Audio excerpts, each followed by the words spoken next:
Do you really need $1 million to retire? This is part two of a series. We've been running different numbers for people because there's all kinds of variables that affect whether you really need $1 million. Let's say, for example, you just have $700,000 saved up. You don't have that $1 million everybody thinks they need. You figure right now you need 5,000 a month. This is key, folks. This is key. What are your expected expenses? Again, once you retire, you won't be doing a lot of things. You'll be doing a lot of things differently. You won't be funding your retirement anymore. You won't be having driving expenses going to work. And there's just so many different variables. But let's just say you think you need 5,000 a month once you retire, and you want to give yourself a 3% COLA. So you're going to be taking 5,000 the first year, 5,150 the second year, each month from your nest egg. Now, one thing we need to take into account is what if you're getting Social Security? We're going to say that say you're at age 65 and you're going to get 2254 from your Social Security. But now you no longer need 5,000 from your nest egg. You just need 5,000 minus this 2254 because you're getting Social Security. We could also count in if you have pensions or not, but we're just going to go with Social Security because most everybody gets that. And we're going to say, for example, that this person right now, he looks at his Social Security statement. He says he's getting 2,600 a month. So 2,600 a month, that's at age 67. So at age 65, which is what he's at right now, he's going to get 2254 a month. So that's how we're coming up with these numbers. Okay, what can we do here? In the first video, we looked at changing the asset allocation, how that wasn't quite as impactful as you might think, depending on what's going on in the market.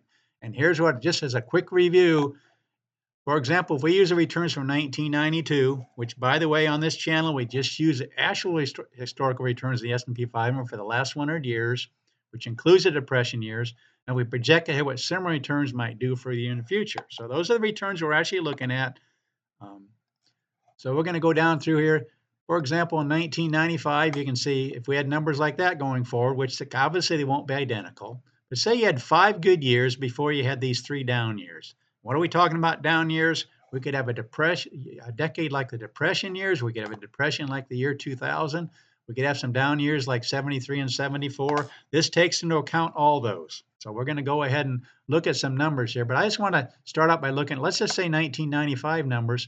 This is a summary box of what you'd have left if you left it 100% in the stock market, the S&P 500. But we're going to go ahead and do an asset allocation. We found in previous videos and just running numbers time and time again that probably about 70-30 is probably one of the best asset allocations you can have. 70% staying in the S&P 500, but you need a cash reserve account over here, some kind of a bucket. So when the market's going down, you're not taking these numbers out of the S&P 500 because that would be selling low. That would be forcing you to sell in a down market if you had it all in the S&P 500. So we got a cash reserve account over here. We're putting 30% over there. So let's see how this would work given the 1995 numbers. You can see there's all kinds of money left after each of these time periods, after 10, after 15, after 20, after 25. If we have returns like 1995, again, none of these are going to be identical. Watch what happens when we go down through here. Still looking pretty good. 1997,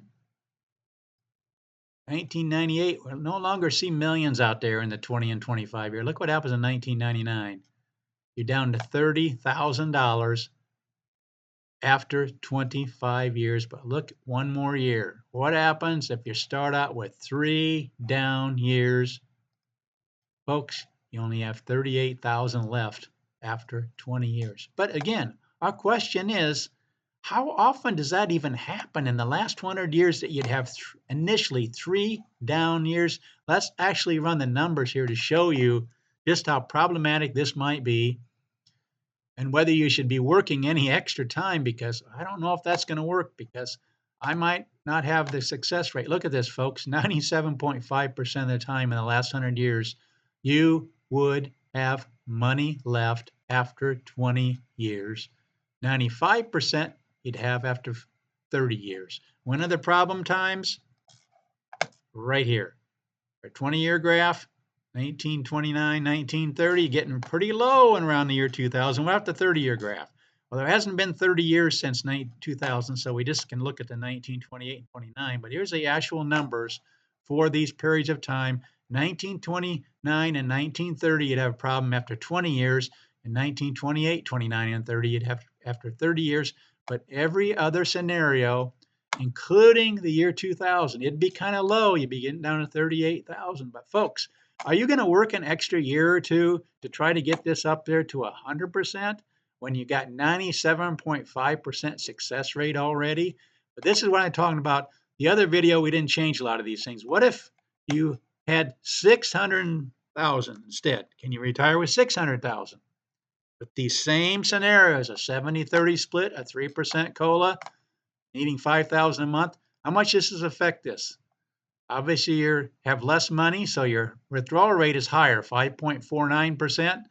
How many times would you have a failure rate in the last 100 years? 7% of the time, over 20 years, and 8.5% of the time. Folks, you'd still have a 93% success rate. That's in some of these worst case scenarios when you're starting out with down years. Here's the graph. Depression years, around the year 2000. Every other scenario, folks, do you want to keep working when the chances are, oh yeah, might be some down years there? What percentage of the time? 7.4. What could you do if you do have some down years? For example, you do have this year 2000. Well, you could cut back on your COLA. Watch these numbers change. This is the worst case scenario in the last 25 years. Then we'd have to go back to the depression years to see even returns like this where you had three consecutive down years. What happens if we go to a 2% COLA? Keep your eyes on this box right here. 2% COLA. Now you got 103,000. You're still running out of money in 18 years. If you go to a 1% COLA, now you got 26,000 after 20 years. Let's go back to the 3% COLA. Again, we went from 700,000 down to 600,000. We left our asset allocation the same. You can see how we can change all these different variables. What happens if you just go to 4,500 a month? Now you're down to 4.49% withdrawal rate. Your money is lasting. You have 81,000 after 20 years. Go to a 2% COLA. Now you got 200,000. You got a third of your money left after 20 years going with a 2% COLA and dropping from a 5,000 to 4,500. Let's update this, and you're probably only going to see a problem times during the depression years. I think you're going to obviously take care of this 2,000 problem that we had. So you can see right there, just 1% of the time, just making a few little changes here. If you start out with 3 down years, I call that sequence of returns risk. Again, we saw in part 1 of the video that doesn't really help you much changing your asset allocation if you have 3 down years, unless, of course, you completely get out of the stock market. But if you have maybe 30-40% in the stock market, it doesn't really help that much. In fact, let me show you here real quick. Let's go back to 5,000 a month, running out of money in 18 years. Go to a 60-40 split, running out of money in 17 years. A 50-50 split, still running out of money in 17 years. 60-40 split, lasting a little bit longer. We can see it's not making that much difference. It's these 3 down years that are making the difference. And people, if you're just a little bit, can adapt just a little bit, you can get to 100% success rate right here, or almost 100%. Let's go ahead and update this. And going back to 4,500, I think that's what we updated at. With a 2% COLA, the only time you had any problems was 1929 and 1930. Even in the year 2000, you would have 199,000 left after 20 years. But that's just kind of showing you don't need $1 million in most cases. Again, it depends on what you think your expected expenses are, whether you want to give yourself a 2% COLA, 3% COLA. Your asset allocation doesn't make that much difference if you have these down years initially. Obviously, it makes a big difference. In other years, it can really change things. Let's go ahead and click on any other year here. Here we got these kind of numbers after 20 years, 1.397. Let's see how it changes when you're at asset allocation. So we're going from basically 1.4 million after 20 years, 1.6 million. That's leaving more in the stock market. What if you do a 60-40 split? Now you got a little bit less. So it looks like you really kind of want to have it looks like 70-30 or 80-20 is a really good asset allocation, even in retirement. The only time you have an issue is when you have these 3 down years initially. That's when we ran into problems. Here we have a 50-50 split. You have 133 left, 133,000, 136,000. Looks like that 70-30 split is just about the best. Well, it looks like 80-20 is even really good. Why? Because you cut back on your expenses a little bit and you cut back on your COLA a little bit. But again, the asset allocation isn't quite as drastically affected when you have 3 down years here.